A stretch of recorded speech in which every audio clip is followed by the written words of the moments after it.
வணக்கம், இது ராஜபிரியன் ரிவ்யூ. இந்த கம்ரு பாரு இருக்காங்கல்ல, நேத்தும் பாருங்க அந்த சாண்ட்ரா விஷயத்துக்கு அப்புறமா அப்புறம் விக்கல்சம் மிரட்டினாரு. அதுக்கப்புறமும் பார்த்தீங்கன்னா உள்ள பேசும்போது உள்ள யார் இருக்காங்க, சுபிக்ஷா, இந்த பக்கம் அரோரா, திவ்யா இருக்கிறாங்கல்ல, மறுபடியும் அவங்களுடைய கம்யூனிட்டி எழுத்து பேசுறாங்க. இவன் இவன் இந்த ஜோடி எப்ப சேர்ந்தது? நம்ம ஆரம்பத்துல இருந்து சொல்லிட்டு இருக்கோம். கமல் சாரா வந்து அப்பயே சிறுபடி அடிச்சிருப்பாரு. ஆனா விஜேஎஸ் பார்த்தீங்கன்னா அதை பத்தி கண்டுக்கவே இல்லை. அதுக்கப்புறம் ரெண்டாவது முறையும் இவர் பண்ண அப்படி கேம்ல முதுகுல குத்திட்ட, நீ எங்கிருந்து வந்திருக்கிற இதை காட்டுது, எங்கிருந்து வந்திருக்க அப்படின்னு காட்டுதான். கேமே முதுகுல குத்துறது தான். அதாவது ஆள் இல்லாத போது அவங்க போட்டோல குத்துறது தான். அதுல அவுட் ஆகுனதுக்கு பாத்தீங்கன்னா நீ எங்கிருந்து வந்திருக்கிறன்றத காட்டுது. எங்கிருந்து வந்தாங்க? மீனவ சமூகம். இதை பத்தி இதுக்கு முன்னாடி அவங்க ரொம்ப டீட்டெயிலாவே கேவலமா பேசியிருக்கிறாங்க. இந்த ஜோடி அப்பதான் உருவாகுது, பார்வதி கம்ருதன் ஜோடி. அப்ப பேசுனது என்ன? மீனவ சமூகம்ங்கிறா, மாடர்னா ட்ரெஸ் பண்றா, முடி ஹேர் ஸ்ட்ரைட்டனிங் பண்ணிருக்கிறா, இங்கிலீஷ் லிட்ரேச்சர் படிச்சிருக்கன்றா. அங்கிருந்து வந்தா தமிழ் லிட்ரேச்சர் தானே படிச்சிருக்கணும், அதுதானே கரெக்டு. என்ன ஒரு அறிவு இதுக்கு! இந்த பாரு இருக்குல்ல, போலி டுபாகோரு, இது வந்து கரெக்டா பேசுறடா, என்னமா பேசுறடா, டே பயங்கரமா பேசுறடா. அதுலதான் இன்ஸ்பயர் ஆயிட்டு இனிமே இவனை வச்சுதான் நம்ம கேம் ஆடணும் அப்படின்னு சொல்லிட்டு தான் அதுக்கப்புறமா அங்க கண்டினியூ பண்ண ஆரம்பிச்சது. அதுக்கப்புறம் இது ரெண்டுத்துக்குள்ள நடந்ததே பார்த்தீங்கன்னா கேவலம். அதெல்லாம் சொல்லவே முடியாத கேவலங்கள். எல்லா வேலையும் காம வேலைகளும் பார்த்தாச்சு. அங்கே வந்து பார்த்தீங்கன்னா ஜெயிலில் தப்பா தொட்டான் அப்படின்னு சொல்லிட்டு கேஸ் எழுதுனதே இவங்க. அதுக்கப்புறம் பார்த்தீங்கன்னா திரும்ப வந்து இவங்க சாரி கேட்பாங்க. அதுக்கப்புறம் வந்து அவர் மறுபடியும் எனக்கு ட்ராமான்னுவார் அவரு. இப்போ இதெல்லாம் ட்ராமாவா? இப்போ சாண்ட்ரா அந்த பக்கம் நடிக்கிறாங்கன்னா இப்போ இது என்னடா, இது யாரா நடிக்கிறது? இப்போ அந்த குறும்படம் போடணும்ல, ஜெயில் குறும்படம், அது ஸ்பெஷல் குறும்படம் அது போடணும்ல, அது தெரிஞ்சும்ல யார் நடிக்கிறது அப்படின்னு, யார் தப்பா தொட்டது. யாரோ இந்த ரெண்டு பேர்ல ஒருத்தர் சொல்றது வந்து பொய் தானே அது. இப்போ அந்த குறும்படம் போடணும்ல. அப்போ அவ்வளோ தூரமா இப்போ திரும்ப திரும்ப இவ்வளோ தூரம் பேசினாங்க. இப்போ கடந்த வாரங்களில் பேசும்போதும் அந்த ஃபேமிலி ரவுண்ட் அப்பவும் பார்த்தீங்கன்னா எனக்கு வந்து மறுபடியும் அந்த பேட் டச் என் மேலே எப்படி சொல்லிட்டியே, எனக்கு அது வந்து விளக்கம் கொடு அப்படின்லாம் சொல்லி கேட்க, அவங்க வந்து உட்காந்து எக்ஸ்பிளனேஷன் கொடுக்க, திரும்ப அது முடிஞ்சோன்னா விட்டாங்களான்னு பார்த்தா மறுபடியும் அதுக்கப்புறமும் வந்து பேட் டச் அப்படிங்கிற விஷயத்தை எடுத்துட்டு வந்து ரெண்டு பேரும் மாறி மாறி அடிச்சிக்கல, டாஸ்க்லையும் அடிச்சிக்கல. அப்ப இவங்க கதர்ல, இவங்ககிட்ட பார்த்தாவே பயமா இருக்கு அப்படின்லாம் இவங்க சொல்ல. ஆனா மற்ற பெண்ணுக்கு நடந்தா அதெல்லாம் கேட்காது, இந்த வாய் வராது. மற்ற பெண்ணுக்கு அவங்க கூட சேர்ந்து ரெண்டு பேரும் ஒன்னாயிடுவாங்க அந்த விஷயத்துல. அதனால்தான் இல்ல எவ்வளவு கேவலமா நடந்தாலும் அப்படியே கண்டினியூ ஆனது. இப்ப அதுக்கப்புறம் தான் அந்த கேப்டன்சி டாஸ்க்ல அவர் பேசினது, நீ எங்கிருந்து வந்திருக்குன்றத காட்டுது அப்படின்லாம். இப்ப அது வரையும் தான் அவங்களுக்கு தெரியும். இன்னும் இந்த டீட்டெயிலாம் அவங்களுக்கு தெரியாது போல சுபிக்ஷாக்கு. அவங்க அதை கேஸா கூட எடுத்துட்டு வர பார்த்தாங்க அவங்க. ஸோ இப்போ கார்ல உட்காந்துட்டு இருக்கும்போது நீ போன டாஸ்க் இப்படி பண்ணிய அமுக்குனிய, மற்றவங்களை அமுக்கி தான் மேலே வரணும்னு சொன்னாங்களா மீனவ சமூகத்தில்?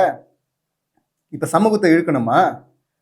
அதாவது கேவலமா அவங்க நீ அதான் ஒரு லேடியை வந்து ஒரு கல்யாணமானவங்கள ஒரு கண்டஸ்டண்ட்டை, இது மட்டுமே இல்லை நிறைய கேஸ் இருக்குது. சரி, இது ஒன்று சாண்ட்ராவை பற்றி அவளை கேவலமாக பேசி எட்டி உதச்சி வெளியே தள்ளிங்க, அது ஒன்று. இன்னொன்று பார்த்தீங்கன்னா விக்கல்ஸ் கிட்ட அங்கே கொலை மிரட்டல் வேற, வெளியே வந்தேன்னா நீ உயிரோடு இருக்கணும் இல்லை நான் உயிரோடு இருக்கணும் அப்படின்னு, செத்தடா நீ அப்படின்னு சின்ன அந்த வார்த்தைக்கு இவர் பேசின வார்த்தையோட கம்பேர் பண்ணால் அதெல்லாம் ஒன்றுமே கிடையாது. இப்போ பார்த்தீங்கன்னா சமூகத்தையும் இழுத்தாச்சு. இந்த ஜோடி எங்கே சேர்ந்துச்சோ இப்போ எண்டிங் ஃபினிஷிங் பாருங்க, ஸ்கிரிப்ட் மாதிரி கரெக்டாக வந்து மறுபடியும் சமூகத்திலே வந்து நிற்கிறாங்க. இந்த இடத்துல வந்து திவ்யா வராங்க, அவங்க கம்ருதீன், இதை வந்து நான் சமூகத்தை பற்றி பேசினது தப்பு அப்படின்னு சொல்லிட்டு நீ சாரிலாம் கேட்டியே சுபிக்ஷா அவங்க அப்பா கிட்ட, சாரி கேட்டேன்னு சொன்னல, இப்போ ஏன் திரும்ப எடுக்கிற அப்படின்னா உடனே அவங்க வந்துடுவாங்க முட்டு கொடுக்குறதுக்கு. அவன் என்ன திரும்ப திரும்ப அதே தப்ப தானே பண்ணுவான். அவன் சாரியெல்லாம் ஒரு சாரியாங்க? அவன் சாரியை ஏற்றுக்க முடியுமா? இப்போ கூட சாண்ட்ரா காலில் உழுந்து இதை முடிக்க பார்ப்பான், கெஞ்சுவான் பாருங்க, அப்படியே கதறுவான் பாருங்க. அப்படிலாம் நம்பி உள்ள விட்டா ரெண்டாவது நாளே இதை விட மோசமா பண்ணுவான். இதை விட மோசமா இவங்களும் பண்ணுவாங்க. இவங்களுக்குள்ளே மாத்தி மாத்தி பண்ணிக்கிறோம் தானே. இதுல என்ன இருக்கு? கொஞ்சமாவது நேர்மை இருக்கா? எல்லாத்தையும் எப்படி வந்து ஒரு சமூகத்தை பத்தி தொடர்ந்து ஒருத்தன் பேசிட்டே இருக்கா, நீங்க ஹலோ பண்ணிட்டே இருப்பீங்க? கெட்ட வார்த்தை பேசுறான், அடிக்க போறான், காரி துப்புறான், கேவலமா பேசுறான், இன்னும் பர்சனலா இறங்கி எவ்வளவு கேவலம் பேசிட்டான். இப்ப ஒரு சமூகத்தை இழுத்து ஜாதி ரீதியா வந்து டார்ச்சர் பண்ணிக்கிட்டே இருக்கிறான். இந்த இடத்துல சுபிக்ஷா அவங்க பாட்டு மூலியமா ஒன்று சொன்னாங்க, இந்த கபாலி படம் நினைக்கிறேன், மேட்டுக்குடியின் கூப்பாடு நாட்டுக்குள்ள கேட்காது அப்படின்னு. அது மூலியமா சொல்ல, நீ எப்படி எடுத்துட்டு வர்றியா, வேற எப்படிடா எடுத்துட்டு வருவாங்க, எப்படி எடுத்துட்டு வராங்க? அந்த இடத்துல அதுக்கே செருப்பை கட்டி அடிச்சிருக்கலாம்ல அவங்க. இதுல திவ்யா மேல தலை மேல வந்து காலை போட்டு கம்ஃபர்ட்டா இருக்கு. ரெண்டு பேரும் தான் வெளியே பின்னாடி உட்காந்துருக்கீங்க, உட்கார வேண்டியதானே. ஆளுக்கு மேலே காலை போட்டு உட்காந்து வேண்டியதுன்னு. ஏன்னா நீங்கள் வந்து ஜெயிலில் பண்ணாதா, இல்லை நான் வந்து அந்த ஆக்டிவிட்டி ஏரியாவில் பண்ணாதா, இல்லை பாத்ரூமில் போனீங்களே நாய் கொலைச்சுத அந்த விஷயம் வேற இல்லை, அதை வேற ஒத்துக்கிறாங்க நேற்று. ஆமாம் பண்ணோம், என்ன இப்போ அப்படின்னு. என்ன இப்போ சோ வாட் அதை தானே நான் சொன்னாங்க அங்கே. சொன்னா நீ யாரு பேசுறதுக்கு, நீ யாரா? அப்போ நீ என்ன வேணா பேசுவ, அவங்க பேசக்கூடாதா? எவ்வளவு கேவலம். மற்றதை கூட விட்டுலாம், இந்த கம்யூனிட்டியை பற்றி தொடர்ந்து தப்பாக பேசிட்டு இருக்கிறாங்க. இதை பொறுத்துட்டே இருக்கக்கூடாது. இது ஒன்றுக்காக இதை சொல்லி வேற அடிக்கணும். இதில் அவன் ஃபியூச்சர்னா மற்றவங்களோட இவ்வளோ கேவலப்படுத்திட்டே இருப்பான், அவன் ஃபியூச்சர் மட்டும் பார்த்துட்டே இருப்பீங்களா விஜேஎஸ்? கொஞ்சமாவது வந்து ஒரு ஹோஸ்ட் அப்படிங்கிறதுக்கு ஏற்ற மாதிரி நடந்துங்க. கமல் சார் இடத்துல இருக்கீங்க. கமல் சார் முதல் முறை வரும்போதே ஸ்ட்ராங்காக அடிச்சிருப்பாரு, திரும்ப ரிப்பீட்டே விட்டுருக்க மாட்டாரு.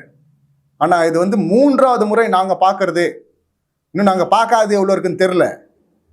இதுக்கும் மேலே என்னங்க வெயிட் பண்ணோம்? ஸ்பாட் ரெட் கார்டு அப்படின்னு நினைக்கலங்க, அந்த மாதிரி தானேங்க கழுத்தை பிடிச்சி வெளியே தள்ளணும் இல்லைங்க. பார்க்குறோம் சார், வெயிட் பண்ணிருக்கோம் சார். கழுத்தை பிடிச்சி எந்த மாதிரி தள்ளுறீங்க அப்படிங்கிறத பார்க்குறோம். இதில் பாலிஷாக பூசி முழுகிறதெல்லாம் வேணாம் சார். மக்கள் செல்வன் சார், வெயிட்டிங் சார். இது எக்ஸ்ட்ரீமாக போயிடுச்சு சார். இனிமே வந்து முட்டு கொடுக்க முடியாது, பூசி மூட முடியாது, ரோஸ்ட்டு, இந்த கோட்டை கட்டுறதெல்லாம் வேணாம் சார். இதை வந்து அட்ரஸ் நீங்கள் பண்ணாமல் இருக்கலாம், மக்கள் பார்த்துட்டு இருக்கிறாங்க. நிறைய பேர் இதை பற்றி பேசிட்டே இருக்கிறோம், பேசுவோம். இதை பேசி ஆகணும் சார். தொடர்ந்து ஒரு கம்யூனிட்டி இழுப்பாங்களா? இழுத்து ஒருத்தன் கேவலமாக பேசிகிட்டே இருப்பானா, பிராண்ட் பண்ணிகிட்டே இருப்பானா? இது எவ்வளோ மோசமான விஷயம் சார். ஜாதி ரீதியான அட்டாக் சார் இது. அது எப்படி சார் அலோவ் பண்ணிகிட்டே இருக்கீங்க தொடர்ந்து?